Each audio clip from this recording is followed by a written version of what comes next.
మహాపరిశుద్ధుడైన యేసుక్రీస్తు ఉన్నతమైన నామములో ప్రభు పేరిట మీ అందరికీ కూడా శుభాభివందనాలు తెలియజేస్తున్నాను.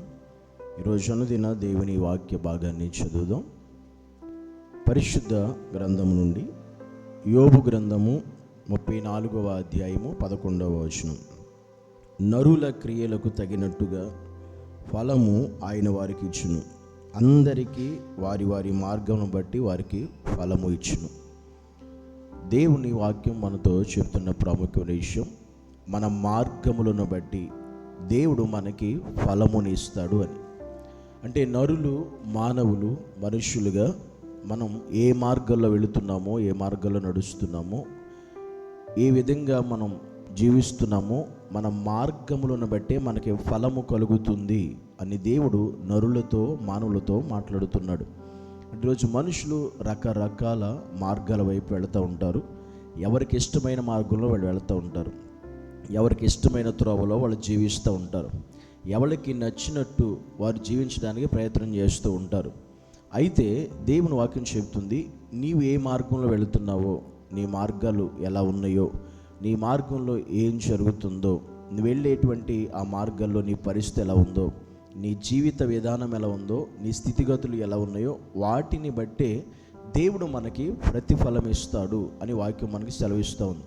అంటే మన జీవితంలో మనం చేసే ప్రతి వాటిని బట్టి, ఏ మార్గంలో ఏం పనులు చేస్తున్నామో, ఏ మార్గంలోకి వెళ్ళి ఏం జరిగిస్తున్నామో, ఏ మార్గాల్లో ఎలాంటి మార్గాల వైపు మనం మొగ్గు చూపిస్తున్నామో, మనం వెళ్ళే మార్గాలను బట్టే మనకి ప్రతిఫలం అనేది దేవుడు దయచేస్తాడు అనే విషయాన్ని ఈరోజు చాలామంది మర్చిపోతుంటారు. ఎందుకంటే వారు వెళ్ళే మార్గాలు పక్కన పెట్టి కొన్నిసార్లు వారికి వచ్చిన ఫలితాలను బట్టి కొన్నిసార్లు బాధపడే పరిస్థితులు వస్తాయి, ఇబ్బంది పడే పరిస్థితులు వస్తాయి, కృంగిపోయే పరిస్థితులు వస్తాయి.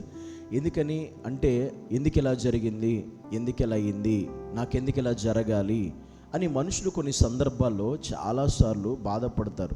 మన జీవితంలో కూడా ఇలాంటి పరిస్థితి వచ్చే ఉండొచ్చు. ఎందుకు ఇలా జరుగుతుంది అంటే, నాకే ఎందుకు ఇలా జరగాలి, నాకెందుకు ఇంత నష్టం రావాలి, నాకే ఎందుకు ఇంత బాధ కలగాలి, నా జీవితంలో ఎందుకు ఇలా జరిగింది, నా కుటుంబానికి ఇలా ఎందుకు అవుతుంది అనేటువంటి పరిస్థితులు, ప్రశ్నలు మన జీవితాల్లో, మన కుటుంబాల్లో కూడా చాలా సందర్భాల్లో మనకు ఎదురై ఉండవచ్చు. వీటన్నిటికీ కారణం ఏంటి, మూలం ఏంటంటే, దేవుడు వాక్యం చెప్తుంది, నీ మార్గములను బట్టి దేవుడు నీకు ప్రతిఫలం ఇస్తాడు. నీ మార్గాలు మంచిగా ఉంటే నీకు మంచి ఫలితమే వస్తుంది. కానీ నీ మార్గంలో చెడు ఉంటే, నీ మార్గంలో దుర్మార్గత ఉంటే, నీ మార్గంలో పాపం ఉంటే, దానికి తగిన ఫలమే మనం అనుభవిస్తాం, మన జీవితాలకు కలుగుతుంది అని దేవుడి రోజు మనతో మాట్లాడుతున్నాడు. కానీ ఇది మనం గమనించకుండా మన ఇష్టం వచ్చినట్టు మన మార్గాలు ఎంచుకుని వెళ్ళిపోతూ ఉంటాం. అలాంటప్పుడు నీకు వచ్చే ఫలితం కూడా, నీకు వచ్చే ఫలము కూడా అలాగే ఉంటుంది, వేరేగా ఉండదు. మనం ఏదో ఎక్స్పెక్ట్ చేయొచ్చు, ఏదో అనుకోవచ్చు, కానీ దేవుడు వాక్యం నిరర్ధకము కానేరదు. ఆకాశం భూమి గతించిన దేవుడు నా మాట గతించదు అని ఆయన వాక్యం మనకు సెలవిస్తూ ఉంది. కనుక ఈరోజు నువ్వు వెళ్ళే మార్గాలను బట్టే నీకు ప్రతిఫలం వస్తుంది తప్ప వేరే పరిస్థితులు నీ జీవితంలో ఉండవు, కనబడవు. కనుక నువ్వు వెళ్ళే మార్గాలు ఎలా ఉన్నాయి, ఏ మార్గంలో వెళుతున్నావు, ఎలాంటి మార్గాలు వెళుతున్నావు, ఎలాంటి మార్గాలు జీవిస్తున్నావు అనేది మనం ఖచ్చితంగా ఆలోచించుకోవాల్సిన ప్రాముఖ్యమైన విషయం. ఎందుకంటే వాటిని బట్టే మనకు ప్రతిఫలం అనేది నిర్ణయించబడుతుంది దేవుని యొద్ద నుండి. కనుక నీకు వచ్చే ప్రతిఫలం అనేది నీకు దీవెనకరంగా, ఆశీర్వాదకరంగా, మేలుకరంగా ఉండాలంటే నువ్వు వెళ్ళే ప్రతి మార్గాలు కూడా న్యాయంగా ఉండాలి, యథార్థంగా ఉండాలి, నమ్మకంగా ఉండాలి, దేవునికి ఇష్టమైన మార్గాల్లో నువ్వు వెళ్ళాలి.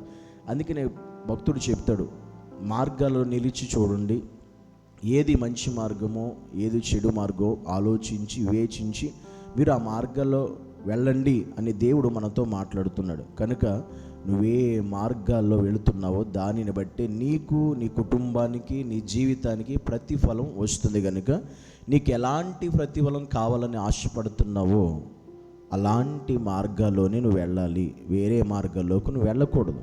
కనుక మనం క్రీస్తుని నమ్మిన బిడ్డలం దేవుని మార్గాల్లో ఉండాలి, క్రీస్తు మార్గంలో నడవాలి. ఆయన నీతి మార్గంలో మనం నడిస్తే నీతి ఫలము మనం అనుభవిస్తాం.